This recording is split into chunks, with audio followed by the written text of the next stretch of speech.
जय हिंद दोस्तों, welcome back to my YouTube channel Shri Janaki 24। आज हम लोग एसएससी सीजीएल प्री 1 दिसंबर 2022 शिफ्ट थर्ड के पेपर का सॉल्यूशन करेंगे। पहला सवाल देखिए क्या दिया है।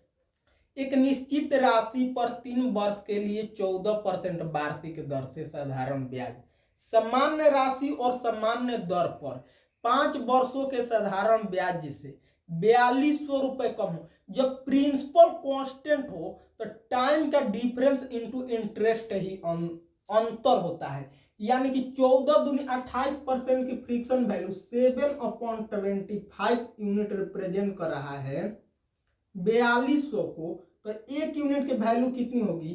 15,000 रुपए। Option C. अगला सवाल देखिए क्या दिया है। अगला सवाल दिया है कि यदि 450 पुरुष एक अपार्टमेंट का निर्माण 20 दिनों में कर सकते हैं तो उसी कार्य को 30 दिन में पूरा करने के लिए कितने व्यक्ति की आवश्यकता होगी? तो M1 into D1 equal to M2 into D2। तो मैन कितना है? 450 इंटू दिन कितना लग रहा है? 20। तो इसी को की आदमी 30 दिन में करेंगे तो के की वैल्यू कितनी होगी? तो 30 से काटेंगे तो 15, यानी कि K is equal to 300 man. अगला सवाल देखिए। यदि A plus B is equal to 11, A B is equal to दिया है 35, तो A के पावर 4 प्लस B के पावर 4, तो देखिए A के पावर 4 प्लस B के पावर 4 इज इक्वल टू क्या होगा? तो A स्क्वायर प्लस B का whole square minus 2 times of A square into B square. तो हमें तो सबसे पहले इसकी वैल्यू निकालनी पड़ेगी। तो इसकी वैल्यू कितनी होगी? A square plus B square equal to 11 का स्क्वायर 121 में से 35 दूनी 70 घटाएंगे कितना होगा? 51। यानी कि 51 का स्क्वायर कितना होगा? 2601 माइनस है, और 35 का स्क्वायर कितना हो जाएगा? 1225 का दो गुना होगा 2450। जब इसे माइनस करेंगे तो कितना होगा बताइए? 151। Option A. अगला सवाल देखिए। यदि दो संख्या 5:6 के अनुपात में है और उनका महत्तम समापवर्तक 3 है तो संख्याओं का लघुत्तम समापवर्तक कितना होगा? 90 होगा, क्योंकि LCM इज इक्वल टू होता है HCF into A ratio B। तो देखिए HCF 3 गुना 6 गुना 5 90 होगा। अगला सवाल देखिए। यदि बर्तन में 25 लीटर दूध है, इस बर्तन से 5 लीटर दूध निकालकर उसके स्थान पर पानी डाल दिया जाता है, तो यह प्रक्रिया पुनः 2 बार दोहराई जाती है। अब उस बर्तन में कितना दूध है? तो देखिए जब 25 में से 5 लीटर दूध निकालोगे तो कितना बचेगा? 20 लीटर। टोटल था कितना? 25 लीटर। इसका जब काटेंगे तो 4/5, और टोटल क्रिया कितनी बार हो रही है?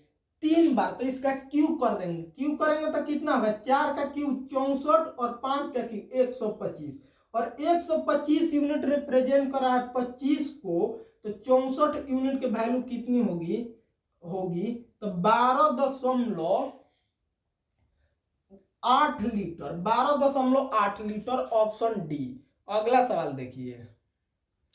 x plus y equal to 36, then find x minus 27 का whole cube plus y minus 9 का होल क्यूब। अगर x plus y is equal to हमें दिया है कितना? 36।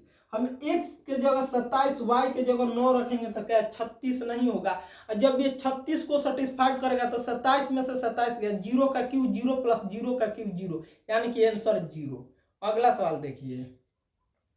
नीचे दिए गए वृत्त चित्र 8 विभिन्न कंपनियों द्वारा की गई बाइक की संख्या को दर्शाता है। इन सभी 8 कंपनियों द्वारा बेची गई बाइक की कुल संख्या 2000 है, तो एक विशिष्ट कंपनी द्वारा बेची गई बाइक की संख्या इन सभी 8 कंपनियों द्वारा बेची गई बाइक की संख्या के कुल संख्या के प्रतिशत के रूप में दर्शाया गया है। देखिए चार्ट यही है पी क्यू आर तथा एस द्वारा बेची गई बाइक की औसत संख्या टी यू वी तथा डब्ल्यू द्वारा बेची गई बाइक की औसत संख्या से क्या हो। तो ये देखिए पूरा जो सर्कल होता है ना ये 100% को रिप्रेजेंट करता है।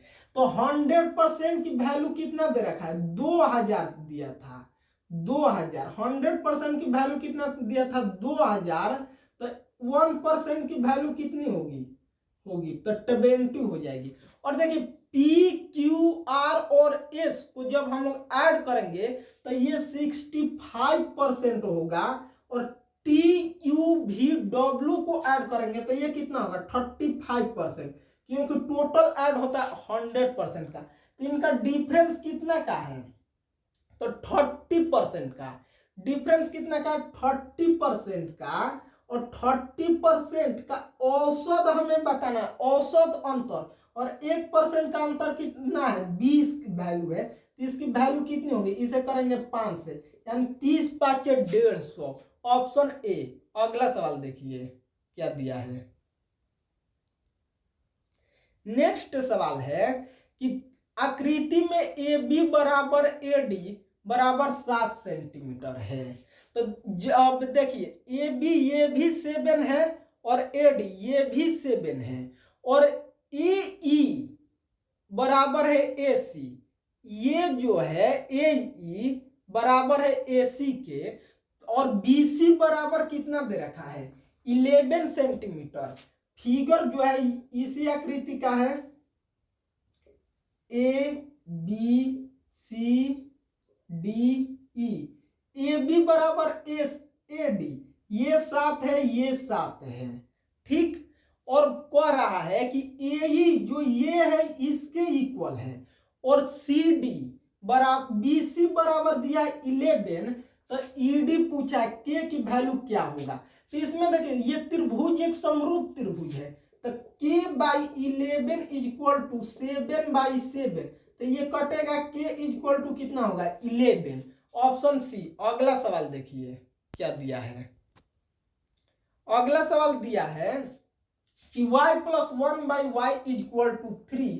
तो y cube plus 1 upon y cube plus 2 की वैल्यू क्या होगा। तो जब x plus 1 by x is equal to k हो तो x cube plus 1 by x cube की जो वैल्यू होती है वो के क्यू माइनस 3 होती है। तो जब 3 का क्यू करो 3 के होती है तो 3 का क्यू करोगे 27। 27 में से 3 का 9 घटा के 18। 18 2 20। Option C. अगला सवाल देखिए। The value of 2 tan 60 degree plus 1 upon tan square 60 degree. तो देखिए एक फॉर्मूला होता है 2 tan theta upon 1 plus tan square theta. ये जो वैल्यू होती है 2 ये जो वैल्यू होती है साइन 2 थीटा के इक्वल होती है। साइन 2 थीटा के इक्वल होती है। ये जो वैल्यू होती है किसके इक्वल होती है साइन 2 थीटा के। तो बताओ थीटा की वैल्यू कितना दे रखा है 60 डिग्री। तो साइन कितना होगा साइन 120 डिग्री। साइन 120 डिग्री को क्या हम साइन 60 डिग्री नहीं लिख सकते हैं साइन 60 डिग्री, क्योंकि साइन 120 कोस 30 के बराबर होता है कोस 30 साइन 60 के बराबर होता है। अगला सवाल देखिए। एक दिए गए बार ग्राफ 2023 के दौरान विभिन्न व्यय वर्षों के तहत एक कंपनी के व्यय की प्रतिशत विवरण दर्शाता है। अगला देखिए जो बार ग्राफ है यदि ऋण पर ब्याज की राशि 3.15 करोड़ है तो वेतन कर और बुनियादी ढांचों पर व्यय की कुल राशि ज्ञात करें। तो लोन कितना 17.5% को रिप्रेजेंट कर रहा है। यानी कि लोन जो है यहां पर ये 17.5 यूनिट मानते हैं। 17.5 यूनिट रिप्रेजेंट कर रहा है 3.15 करोड़ को। तो एक यूनिट की वैल्यू कितनी होगी 3.15/17। इसके बाद देखिए उसकी सैलरी कितनी है तो 20 यूनिट है, ये 20 यूनिट है। फिर उसने टैक्स कितना पे कर रहा है तो 10 यूनिट, और ट्रांसपोर्ट पर कितना, एथी पर इंफ्रास्ट्रक्चर पर कितना खर्च करा 20 यूनिट। तो 20 10 और 20 कितना होगा 50। तो इनटू मल्टीप्लाई जब 50 से कीजिएगा तो ये कितना होगा 9 करोड़ रुपीज, 9 करोड़ रुपीज। अगला सवाल देखिए क्या दिया है, what is the value of tan 240 degree. तो tan 240 डिग्री जो होगा थर्ड क्वाड्रेंट में होगा। क्या हम इसे नहीं लिख सकते हैं 180 degree, tan 180 degree plus 60 degree, 240 होगा 1824, तो इसकी वैल्यू कितना होगी tan 60 डिग्री के इक्वल होगी। tan 60 डिग्री की वैल्यू कितनी होती है तो √3 के इक्वल होती है। अगला सवाल देखिए, नीचे दिए गए तालिका 6 वर्ष में दो कंपनियों C1 और C2 की आय को दर्शाता है। ठीक है, सवाल क्या कह रहा है कि निम्नलिखित में से कौन सा कथन सही नहीं है। सही नहीं है, पहला दिया है कि वर्ष P1 में C1 की आय वर्ष Q2 में C2 की आय का 33.33% है। तो बार ग्राफ देखते हैं तो देखिए वर्ष P1 में C1 की आय कितना है 750 है, 750 है, ये C1 की है, C1 की है। और C2 की वर्ष Q में जो आय है वो कितनी है 250 है, 250 है। तो इसका रेशियो लेंगे तो कितना होगा 3:1। तो क्या इसका 33.33% है कि नहीं, ये 300% है, ये नहीं होगा, पहला ही गलत है। दूसरा शर्त क्या दिया है वह देख लेते हैं। लेकिन दूसरा शर्त दिया है कि वर्ष T में C1 तथा C2 की औसत आय 400 है। आइए वर्ष T देखते हैं। तो वर्ष T में देखिए C1 की आय कितनी, ऐड जब करेंगे तो ये 800 होगा, और 800 को दो लोगों में बांटेंगे तो 400, यानी ये सही है। यानी कि ऑप्शन ए ही ओनली 1 गलत है, ओनली 1 गलत है।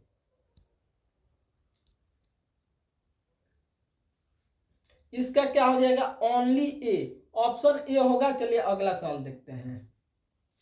एक वस्तु को 12% और 15% की दो क्रमिक छूट पर बेचा गया, इसे एकल छूट के बराबर होगी। तो ये भी जब फॉर्मूला हम पढ़ाए थे तो 15 12 कितना होगा 27, और 27 से कम होगी। तो 27 से कम कौन सी नियरेस्ट वैल्यू है तो 25.2%। यानी कि देखिए ये 15 + 12 माइनस क्या होगा 15 × 12/100, 100 इतना के इक्वल छूट के बराबर होगी। अगला सवाल देखिए 25.2%। 18 सेमी व्यास वाले किसी तांबे के एक गोले से 6 mm व्यास वाले एक तार का निर्माण किया जाता है। निर्मित तार की लंबाई बताए। तो इस स्थिति में वॉल्यूम इक्वल होता है। तो गोले का आयतन कितना होता है 4/3 पाई r3। तो r की वैल्यू कितनी हो जाएगी, जब डायमीटर 18 दिया है तो रेडियस कितना होगा 9, अर्थात 9 × 9 × 9। ये जो होगी इक्वल होगी किसके, तो जो तार है उसके आयतन के बराबर। तो बेलन का आयतन कितना होता है πr²। r की वैल्यू कितना दिया 6 mm, जब रेडियस 6 mm है तो डायमीटर कितना होगा 3 रेडियस 3 mm हो जाएगा। और सेंटीमीटर में बदलने के लिए 10 से डिविजिबल करना पड़ेगा, 3/10 × 3/10 × h। तो देखिए ये तो 9 से ये 9 कट जाएगा, और पाई इसे ये पाई कटेगा, और ये 3 से ये 3 कटेगा। तो कितना बचेगा 9 × 27 = 108 पर 2 जीरो, ये एच जो है एच की वैल्यू होगी और ये सेंटीमीटर में है, तो मीटर में कन्वर्ट करने के लिए 100 से डिविजिबल करना पड़ेगा, यानी h इक्वल टू 108 मीटर। अगला सवाल देखिए, 18 सेमी व्यास वाले किसी तांबे के, ये तो वही सवाल है। अगला देखिए, एक 13 सेमी त्रिज्या वाले ठोस धातु के गोले को पिघलाकर एक शंकु के आकार दिया जाता है जिसके आधार का व्यास 13 सेमी है। शंकु की ऊंचाई क्या हो? तो जब भी पिघलाने की बात की जाए तो वॉल्यूम इक्वल होता है। तो इसमें देखिए गोला है तो गोले का आयतन कितना होता है? 4/3। तो 4/3 पाई आर क्यू, आर की वैल्यू कितना दे रखा है? 13, अर्थात 13 × 13 × 13। ये जो वैल्यू है इक्वल है किसके? शंकु के आयतन के। तो शंकु का आयतन कितना था? 1/3 पाई आर स्क्वायर। आर की वैल्यू कितनी होगी उसकी? 13/2 × 13/2 × h। तो ये देखिए π/3 से π/3 और 2 13 से ये 2 13 कटेगा, तो ये कितना बनेगा? ये 4 होगा और 4 इधर, 4 चौक 16 × 13, तो कितना बनेगा? 13 छक 78 का 8 हासिल हुआ 7 और 13 एकम 13 7 20, यानी कि 208 सेंटीमीटर। Option D. अगला सवाल देखिए, यदि tan theta plus sec theta equal to 7 है तो 5 sin थीटा का मान क्या होगा? तो देखिए tan theta plus sec theta equal to 7 दिया है, तो tan theta minus sec theta की जो वैल्यू होगी वह कितना होगी? 1/7। तो सेक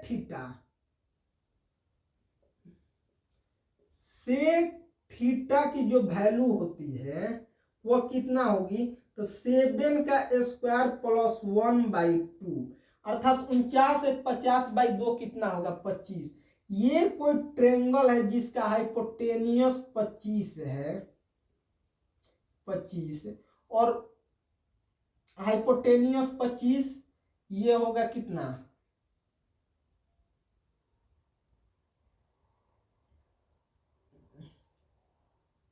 7 का स्क्वायर प्लस 1/2k, और k की वैल्यू कितना दे रखा है?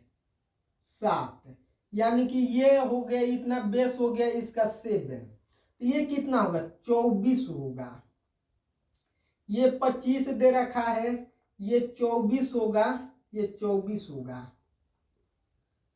तो हमें निकालना है 5 sin थीटा का।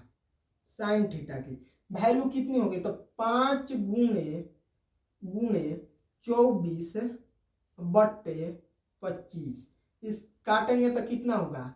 24/5, 24/5। अगला सवाल देखिए, निम्न आकृति में x + y + z का मान ज्ञात करें। तो ट्रायंगल का रूल क्या कहता है कि बाह्य कोण जो होता है आंतरिक अंतः दो सम्मुख दो कोणों के योग के बराबर होता है, यानी कि ये जो 120 है ना, ये 110 प्लस y के योग के बराबर होगा। तो y के वैल्यू कितनी हो जाएगी? 10 डिग्री। तो उसी तरह तो ये 110 जो है इस ट्रायंगल का बाह्य कोण है, तो ये x + y के इक्वल होगा। तो x + y की वैल्यू कितना होगा? 110। तो दोनों को ऐड करेंगे कितना हो जाएगा? 120 डिग्री। अगला सवाल देखिए क्या दिया है, एक महिला का व्यय और बचत का अनुपात 5:1 है, उसकी आय और व्यय क्रमशः 10% और 20% की वृद्धि की जाती है, उसके बचत में प्रतिशत परिवर्तन क्या होगा? यानी कि इनकम उसकी कितनी है? देखिए इनकम, एक्सपेंडिचर एंड सेविंग, यही होता है। इनकम हुआ 6, खर्च कर रही है 5, बचा रही है वह 1 है। जब उसकी आय में 10% की वृद्धि हुई, अर्थात ये 60 हुआ, तो उसने व्यय में 20% की वृद्धि कर दिया, अर्थात 100 की वृद्धि कर दी, तो उसके सेविंग में कितने की कमी आई? 40 की कमी आई, और जब ये 40 की कमी आई तो कितना परसेंट एथी किया, तो 40% सेविंग में कमी आ गई उसकी। तो उसकी बचत में प्रतिशत परिवर्तन क्या होगी, तो 40% लेस। अगला सवाल देखिए, 27 के पावर 27 प्लस 27 के मान को 28 से विभाजित करने पर शेषफल क्या होगा, तो 26 होगा, क्योंकि जब आप इसे 28 से डिविजिबल कीजिएगा तो क्या होगा, 27 के पावर 27 इसे जब आप डिविजिबल करिएगा तो -1 के पावर कितना 27 प्लस 27, तो -1 के पावर ऑड नंबर कितना होता है, तो -1 होता है, तो -1 प्लस 27 कितना होगा 26, और इसे 28 से जब आप डिविजिबल कीजिएगा तो यही तो रिमाइंडर रहेगा 26। अगला सवाल देखिए, स्कूल बी और स्कूल डी में जीव विज्ञान को चुनने वाले छात्रों की संख्या बताएं। तो देखिए स्कूल बी में टोटल नंबर ऑफ स्टूडेंट्स कितने हैं, तो 400 नंबर ऑफ स्टूडेंट्स है, लेकिन बायोलॉजी को कितने 36% ने यहाँ पर परसेंटेज में दिया है, यानी कि 100% जब रिप्रेजेंट कर रहा है 400 को, 4000 है ना, नहीं 400 है, तो 1% की वैल्यू कितनी होगी 4, तो 36% टोटल ने बायोलॉजी लिया, अर्थात 36%, और 1% की वैल्यू 4 है, तो 36% की वैल्यू कितनी होगी 36 गुना 4। और इसमें देखिए लड़के और लड़कियां 5:7 के अनुपात में है, तो छात्राओं को पूछा तो छात्राएं कितनी है 7, और टोटल कितना है 12, इसका रेशियो हमें बताना है किससे, तो स्कूल डी में, तो स्कूल डी में 800 जब लोग है तो 100% रिप्रेजेंट करेगा 800 को, तो 1% की वैल्यू कितनी होगी 8 है, तो टोटल कितने लोग ने चूज किया है 18% ने, यानी कि 18 गुना 8 है, और छात्राओं की संख्या कितना है 3:9, अर्थात छात्राएं हैं 9 और टोटल कितने हैं 12। जब आप काटिएगा तो 12 से 12 कटेगा, 18 दूनी 36 कटेगा, और 4 दूनी 8 कटेगा, 7:9। अगला सवाल देखिए, त्रिभुज ABC में कोण A का समद्विभाजक रेखा BC को D पर काटता है, BD बराबर 6, BC बराबर 14, तो AB रेशियो AC कितना होगा, तो 3:4 हो जाएगा। वो कैसे, तो ये एक ट्रायंगल है, ये A है, ये B है और ये C है, और इसका कोण समद्विभाजक जो है वह D पर काटता है, ये 6 दे रखा है, पूरा दे रखा है कितना 14, तो ये कितना होगा 8 होगा। और आप जब कोण समद्विभाजक की फॉर्मूला पढ़े होंगे तो AB अपॉन AC, अर्थात AB रेशियो जो AC होता है ये किसके BD बाई DC के इक्वल होता है, अर्थात 6:8 के, तो कितना होगा 3:4। अगला सवाल देखिए, एक ही कार्य को पूरा करने में B से 4 गुना अधिक या C से 5 गुना अधिक समय लेता है। मान लेते हैं ये बंदा A है, ये B है और ये C है, तो E B से 4 गुना अधिक और C से 5 गुना अधिक समय लेता है, यानी कि हम इसे 20 मानेंगे तो ये इससे कितना 4 गुना अधिक, तो ये इसकी वैल्यू 5 होगी और इसकी वैल्यू कितनी होगी 4 होगी। अब कह रहा है कि एक साथ काम करते हुए वे 4 दिन में काम समाप्त कर सकते हैं, तो B अकेला कितने दिनों में काम पूरा करेगा, तो ये तो टाइम की रेशियो है, तो इनकी इफिशियंसी की रेशियो कितनी होगी, तो जब एलसीएम लीजिएगा इसका तो पूरा 20 होगा, तो 20 को 20 से भागा दीजिएगा तो 1, 20 को जब 5 से भागा दीजिएगा तो 4, और 20 को 4 से भागा दीजिएगा तो 5, तो इनकी इफिशियंसी कितना है 10 यूनिट, और 10 यूनिट काम एक दिन में हो रहा है, तो 4 दिन में टोटल काम कितने होंगे 40 यूनिट, और सी की इफिशियंसी कितनी है 4 ही है, तो 4 से 4 कटेगा, 10 दिन में सी काम को करेगा। बी 10 दिन में बी काम करेगा। अगला सवाल देखिए, कपिल एक मोबाइल सचिन को 15% के लाभ पर बेचता है। कपिल एक बंदा है जो सचिन को मोबाइल 15% के लाभ पर बेचता है। 15% की फ्रिक्शन वैल्यू 3/20 अर्थात 23/20 पर बेचा। 20 पर खरीदा और 23 पर बेच दिया। और सचिन पुनः उसे रोहित को 12% के लाभ पर बेचता है। 12% की फ्रिक्शन वैल्यू 3/25 अर्थात 25 में खरीदा और 28 में बेच दिया। और रोहित ने इसके लिए 322 रुपए भुगतान किया, 322 रुपए भुगतान कर दिया। तो कपिल के लिए उस मोबाइल का क्रय मूल्य क्या होगा, अर्थात के का मान क्या होगा। तो देखिए, जब 23 से काटिएगा तो 23 से कम 23, 9 23 चौका 92 और 14 से काटिएगा तो ये हो जाएगा 2 और इस 2 से ये 2 कटेगा, यानी कि के का मान कितना होगा 250, 250 रुपए। Option C. अगला सवाल देखते हैं। देखिए, सवाल खत्म हो गए इस सेट में। आज हम लोग ने सेट 3 को किया। आज हम लोगों ने सेट 3 का सॉल्यूशन किया। कल सेट 4 किया जाएगा। टोटल देखिए 20 सेट यहां पर और 24 सेट यहां पर है। टोटल 44 सेट 44 दिन में कराया जाएगा, जो SSC CGL pre plus mains का है पेपर ये। ठीक, आप लोग जितने लोग इस चैनल पर नए हैं, प्लीज आप लोग वीडियो को लाइक कीजिए और चैनल को सब्सक्राइब कीजिए और जितना हो सके आप लोग शेयर कीजिए। तब तक ले इस वीडियो में इतना ही रन देते हैं।